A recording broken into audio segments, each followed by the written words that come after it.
അയ്യോ പോയോ എന്നാ അത് പോകും മാറി ഇതാ മാറ്റി ആ കൂട്ടി മൊത്തം വെച്ച് നോക്കിയപ്പോൾ കാണുന്ന അവസ്ഥയാണ്. ഇത് നോക്കിയ താക്കോലെന്തേ താക്കോല് എടുത്തു ഗായ്സ്. എന്തുണ്ട് വിശേഷം? അപ്പം മറ്റൊരു വീഡിയോയിലേക്ക് സ്വാഗതം. ഇന്ന് നമ്മൾ ഡോമിനാറിൻ്റെ ജനറൽ മെയിൻ്റനൻസ് എങ്ങനെ നമുക്ക് തന്നെ ചെയ്യാമെന്നുള്ള ഒരു വീഡിയോ ആണ് ഇന്ന് ചെയ്യാൻ പോകുന്നത്. അപ്പം നമ്മുടെ കൺമുമ്പിൽ ഇരിക്കുന്നത് ഒരു BS4 മോഡൽ ഫസ്റ്റ് ജനറേഷൻ ഡോമിനറാണ്. അപ്പം കംപ്ലീറ്റ്ലി നമ്മൾ സ്ട്രിപ്പ് ചെയ്ത് വെച്ചിട്ടുണ്ട്. അതിൻ്റെ എയർ ഫിൽറ്റർ, ഫ്യൂൽ ഫിൽറ്റർ എല്ലാം നമുക്ക് മാറാനുണ്ട്. അവിടെ വാങ്ങിച്ച് വെച്ചിട്ടുണ്ട്. അപ്പം എല്ലാം ഡീറ്റെയിൽ ആയിട്ട് നിങ്ങളെ കാണിക്കുന്നുണ്ട്. നിങ്ങൾക്ക് തനി എങ്ങനെ മാറാമെന്നുള്ളത് കാര്യം അത്യാവശ്യം എളുപ്പമാണ്. എന്തായാലും നിങ്ങൾ വീഡിയോ കണ്ടിരിക്കുക. കഴിച്ചപ്പോൾ കണ്ടൊരു കാര്യമാണ്, അതെല്ലാം നിങ്ങളുടെ എല്ലാവർക്കും എത്തിക്കണമെന്ന് തോന്നി അങ്ങനെ ചെയ്യുന്നതാണ്. അല്ല ഇതെന്താണെന്ന് നിങ്ങൾക്ക് എല്ലാവർക്കും അറിയാമായിരിക്കുമല്ലോ. നമ്മുടെ ഫ്യൂൽ ഫിൽറ്ററാണ് ഡോമിനാറിൻ്റെ. ഇതിപ്പം ആൾറെഡി ചളി കയറി ഇത് വെളുവിളാന്നിരിക്കേണ്ട ഒരു സാധനം. അതിനകത്ത് ഫുള്ള് പഴുക്കാണ്. നമ്മളെ വണ്ടി മെയിനായിട്ട് മിസ്സിങ്ങും ഓഫാവലും കാണിക്കുന്നുണ്ടായിരുന്നു. അപ്പോൾ ഇത് അതിനകത്തൊരു കാരണമാണ്. പിന്നെ നമ്മൾ ഇതിൻ്റെ ഫ്യൂൽ പമ്പ് ഞാൻ വെറുതെ അഴിച്ചു നോക്കി. ഫ്യൂൽ ടാങ്ക് കഴിച്ചപ്പോൾ കണ്ടത് കഴിച്ച് ഇതിൻ്റെ പമ്പിനകത്ത് നിറയെ കരടായിരുന്നു, അഴുക്കും കരട്. നമ്മളെന്തായാലും അത് ക്ലീൻ ചെയ്തെടുത്തിട്ടുണ്ട്. ഇത് നമ്മുടെ മറ്റേ പമ്പിൻ്റെ ഫ്യൂൽ ഫിൽറ്ററാണ്. ഇപ്പോൾ ഈ എല്ലാവരും അതായത് പമ്പൊക്കെ ഈ മിസ്സിങ് വരുമ്പോൾ എല്ലാവരും പോയി ഫ്യൂൽ പമ്പും കാര്യങ്ങളൊക്കെ മാറിയാണ് ചെയ്യുന്നത്. അപ്പോൾ നിങ്ങൾ ഈ ഒരു കാര്യം കൂടെ ശ്രദ്ധിക്കണം. ഇതിപ്പോൾ ഞാൻ അഴിച്ചു നോക്കിയാലാണ് ഇപ്പോൾ കാണാൻ പറ്റിയത്. നമ്മുടെ ഇത് ഫുള്ള് ചളി കയറി, പെട്രോളിൽ അഴുക്ക് കയറിയിട്ട് ഇത് നോക്ക്. ഇതിൻ്റെ വയറും ഫിൽറ്ററും എല്ലാം ഫുള്ള് ചളിയാണ്. അപ്പം ഇത് നമുക്കൊന്ന് ക്ലീൻ ചെയ്തെടുക്കേണ്ടതായിട്ടുണ്ട്. അപ്പോൾ നിങ്ങൾ ഡോമിനാറും ഡ്യൂക്കും ഒക്കെ ഉള്ളവരൊന്നും ശ്രദ്ധിക്കുക. ഇതിൻ്റെ അവസ്ഥ കണ്ടപ്പോൾ നിങ്ങളെ കൂടെ ഒന്ന് കാണിക്കണമെന്നാണ്. ഏസപ്പം എയർ ഫ്യൂൽ ഫിൽറ്റർ ബോക്സ് ഒന്ന് അഴിക്കാം. ഈ 4 സ്ക്രൂ അഴിച്ചാൽ മാത്രം മതി. അപ്പോൾ നമുക്ക് പിന്നെ വണ്ടാശം കൂടി വരാം. എന്തുവാ വെച്ച് നോക്കിയപ്പോൾ കാണുന്ന അവസ്ഥയാണ്. ഇത് നോക്കിയ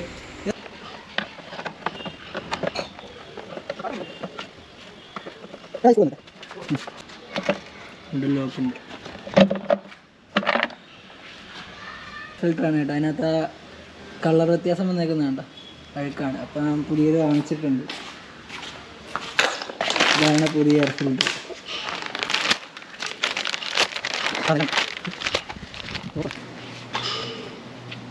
പുതിയത് പഴയത് വ്യത്യാസം കണ്ട.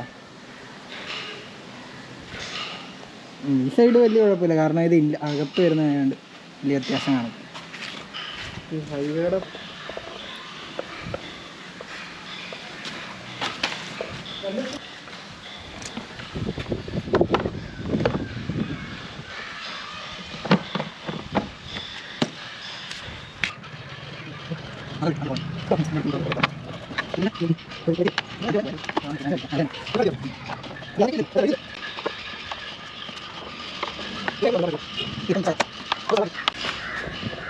ഡിസപ്പം എയർ ഫിൽറ്ററിൻ്റെ പരിപാടി കഴിഞ്ഞു. അത്രേ ഉള്ളൂ.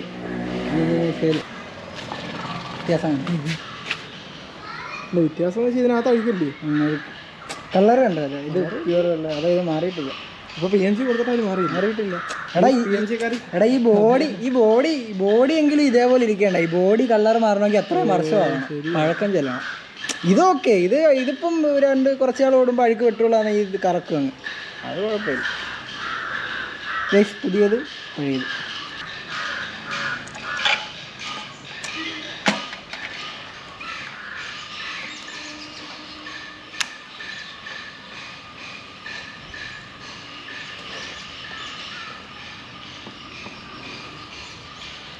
ഗൈസ്, അപ്പോൾ നമുക്ക് ഇതിനകത്ത് എണ്ണയില്ല. എണ്ണ പോയി കുറച്ച് വാങ്ങിച്ചു പിടിക്കാം.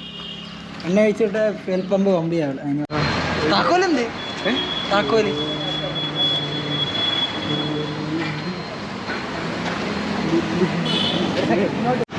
ഗൈസ്, അങ്ങനെ നമ്മൾ എണ്ണ അടിച്ചു കേട്ടോ. 300 രൂപയ്ക്ക് അടിച്ചു, പ്രീമിയം അടിച്ചു. 2.67 ലിറ്റർ കിട്ടിയിട്ടുണ്ട്. വേണ്ട ഇവിടുന്ന് അടിച്ച ഇവിടെ ചാർജ് വണ്ടി എടുക്കായിരുന്നു. ബാറ്ററി ഡൗൺ ആയിട്ടുണ്ട്. അപ്പോൾ നമ്മളെല്ലാം സെറ്റ് ചെയ്തിട്ടുണ്ട്. ഈ ബാറ്ററി ഇവിടെ ചാർജ് ചെയ്ത് വെച്ചാൽ സെറ്റാണ്. അയ്യോ പോയോ എന്നാ അവിടെ പോകും മാറി ഇതാ മാറ്റി ആ കൂട്ടി മൊത്തം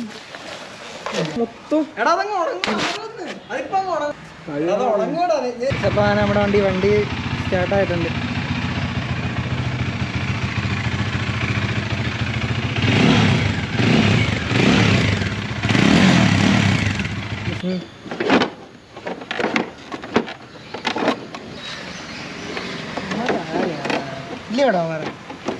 മിക്സൊക്കെ ടാങ്ക് വെച്ചിട്ടുണ്ടെങ്കിൽ നമുക്ക് ഇവിടെ 2 നെട്ട് വരുന്നുണ്ട്. അതുപോലെ തന്നെ ഇവിടെയും വരുന്നുണ്ട്, ഫ്രണ്ടിൽ ഇവിടെയും വരുന്നുണ്ട്. അത്ര നട്ട് ടൈറ്റ് ചെയ്ത ടാങ്ക് ഓൾമോസ്റ്റ് സെറ്റാകും. പിന്നെ ഇവിടെ ഒരു ചെറിയ നട്ടുണ്ട്. ഇത്രയേ ഉള്ളൂ ഗൈസ്. അങ്ങനെ നമ്മുടെ വണ്ടിയുടെ വർക്ക് കംപ്ലീറ്റ് കഴിഞ്ഞിട്ടുണ്ട്.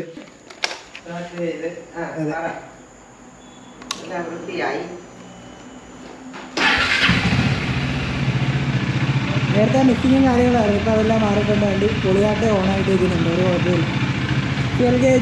ഫ്യൂൽ ഗേജിന് ആദ്യമേ ചെറിയൊരു മിസ്റ്റേക്ക് ഉണ്ടായിരുന്നു. അത് നമ്മൾ ഇറക്കി റെഡിയാക്കിയിട്ടുണ്ട്. നമ്മുടെ ഹാപ്പി അല്ലേ? Happy customer. ഗൈസ് ഇനി നേരെ പോയി ഫുഡ് അടിക്കാൻ പോവാണ്. അപ്പോൾ ഗൈസ് നമുക്ക് മറ്റൊരു വീഡിയോ കൂടി കാണാം. അതുവരേക്കും ഗുഡ് ബൈ.